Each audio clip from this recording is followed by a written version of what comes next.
কি ব্যাপার বলো তো, তুমি আজ নিচে ছাড়তে এলে আমাকে? আসলে তুমি তো প্রতিদিনই এখন লেট করে ঢোকো, সেই জন্য। আজও আমার লেট হবে, বুঝতে পারলে? তুমি খেয়ে নিও রাতে। আজকেও দেরি করে আসবে, রোজ রোজ একই জিনিস না আর ভালো লাগছে না, বুঝতে পারছো তো? এবার আমার খুব রাগ হচ্ছে, তুমি প্রত্যেকদিন একটা দুটোর সময় বাড়ি ঢুকছো, এইভাবে পসিবল বলো তো?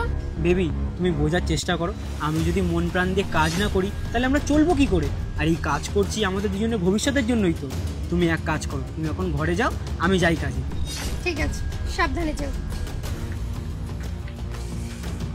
তুমি কি ভাবলে তুমি প্রত্যেকদিন লেট করে ঢুকবে আর আমি তোমাকে সন্দেহ করব না?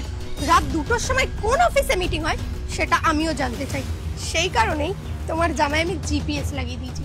আজকে তোমায় আমি হাতে নাতে ধরবো, দেখবো তুমি অফিসের নাম করে ঠিক কোথায় যাও। এই তো লোকেশন চলে এসেছে।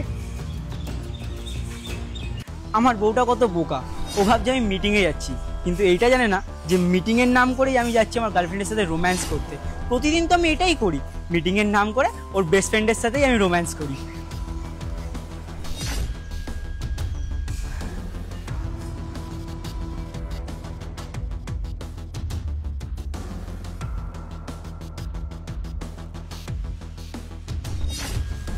ও শ্রুতির বাড়িতে কেন গেল? ওর অফিস তো সোজা, তার মানে আমি যা ভাবছি তাই ঠিক? না না, শ্রুতি এরকম করতেই পারে না, ও তো আমার বেস্ট ফ্রেন্ড। আমাকে ওর বাড়ির মধ্যে যেতেই হবে, গিয়ে দেখতে হবে যে আমার হাজবেন্ড কিসের জন্য ওর বাড়িতে যাচ্ছে।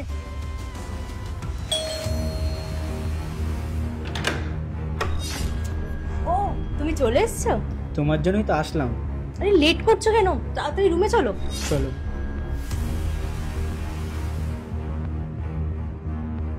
বসো।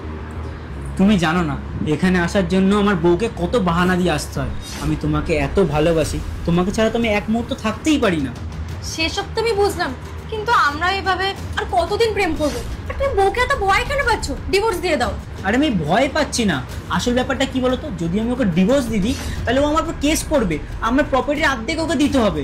আর আমি সেটা চাই না, যে আমি এত মেহনত করে এত টাকা পয়সা কামিয়েছি, ওকে শুধু মুধু আমি দিয়ে দেবো।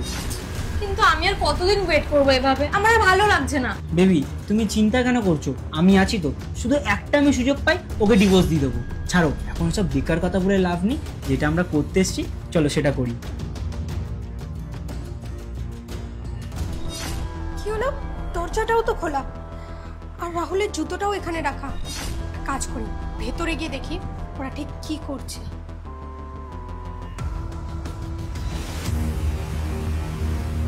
রাহুল! কুসুম, তুমি এখানে কি করছো?